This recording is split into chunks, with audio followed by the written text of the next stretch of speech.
Hi everyone! So I thought I would show you what my most recent cosplay looks like when it's not doing anything. So here we go. So obviously, for those who don't know, this is Anna's coronation dress from Frozen. And just to show you what it looks like on the dress form, or mannequin. Um, this necklace I made out of polymer clay, and it didn't take me that long. It was just, you need a lot of patience. And then I used a chiffon see-through ribbon for the necklace and just used an eye pin and don't know why it's not focusing. So an eye pin and then a little necklace ring to hold it.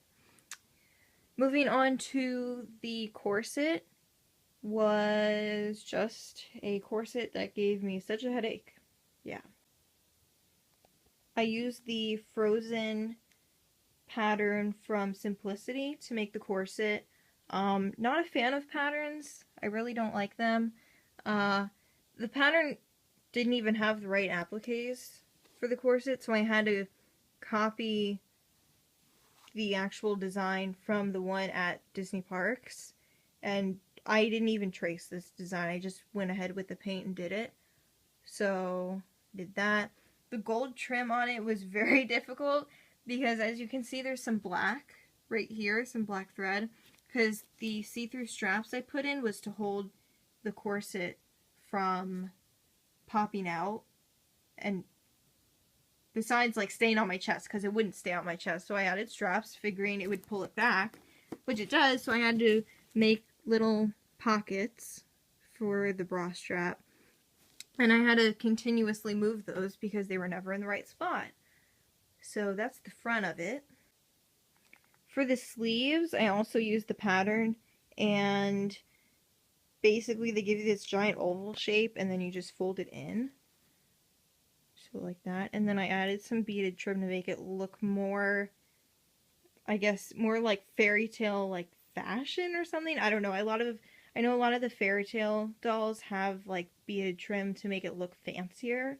So that's kind of what I wanted, since Anna technically is the picture of sophisticated grace.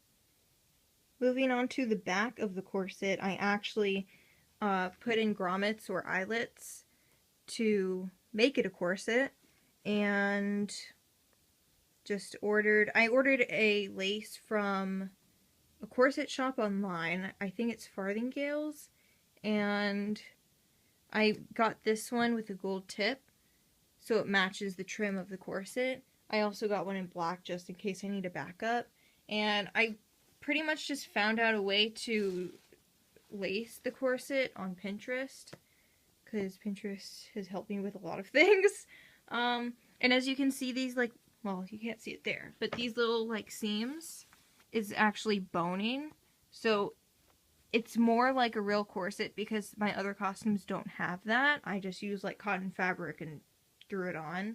But this one is actually my first close to real corset. For the skirt, you can tell there is a lot of work. I actually didn't follow the pattern because they didn't do it the way I wanted to do it. And I just made a circle skirt out of the dark green right there.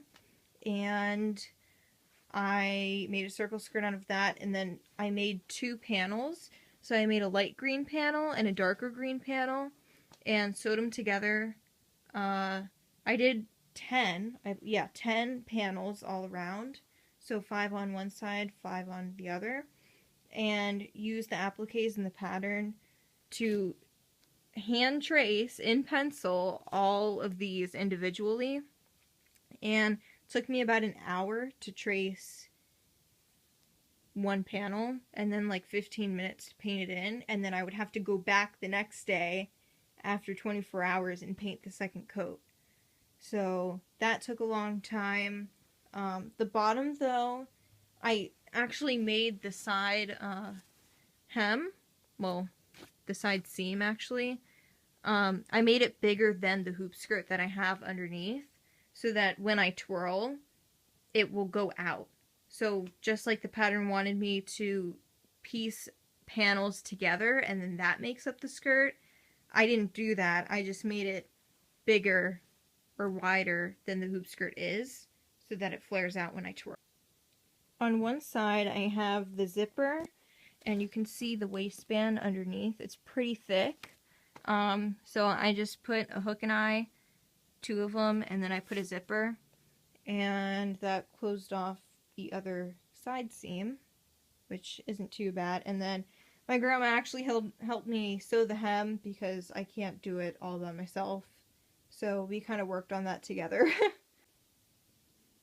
If you look underneath the skirt, this is the hoop skirt, all of that white crinoline. So there are hoops inside, and then this fluffy stuff over it makes sure that you don't see the hoops when you're wearing the skirt. And it's a 4 hoop. I got it off of Amazon. And so the shape is not going to shrink or get bigger. Just kind of going under my skirt here. If you lift that up, you can see there's a hoop right in here. And that's what's basically holding the shape of the skirt. If I didn't have hoops in it, the whole thing would just make it look like a stick. That's not very good. So when you break a hoop, I don't know what you do with it. Gotta go find another one. I don't know. That hasn't happened yet, so I'm pretty good for now. Overall, this is what my Anna dress looks like. And the skirt is pretty much, you can wear it whatever way you want because it's all the same all around. It's a circle skirt. So it is a circle on the bottom. So this zipper and this seam could be on this side. You can have it in the back if you want. And then, so if you put it in the back, you're going to see this seam in the front. Some people don't care. I care because you don't want to see it. Yeah, so I have 1, 2, 3, 4, 5 panels on that side. Then if you turn it, I have 1, 2, 3, 4, 5 on this side. So front and back, 5 panels each. This dress took like 3 months to make. My mom helped me with the grommets because I didn't want to shatter them. We had to do them all by hand with a hammer. And yeah, so Saturday I'm going to MegaCon and you may be able to see me in my dress. So come visit me if you want. And I will link my Instagram in the description box. And you can come find me because that'd be a lot of fun. So that's basically what it is. If you guys have any questions about how I made it, how you can make yours, comment, tell me what you think of it, and that's pretty much it. Bye.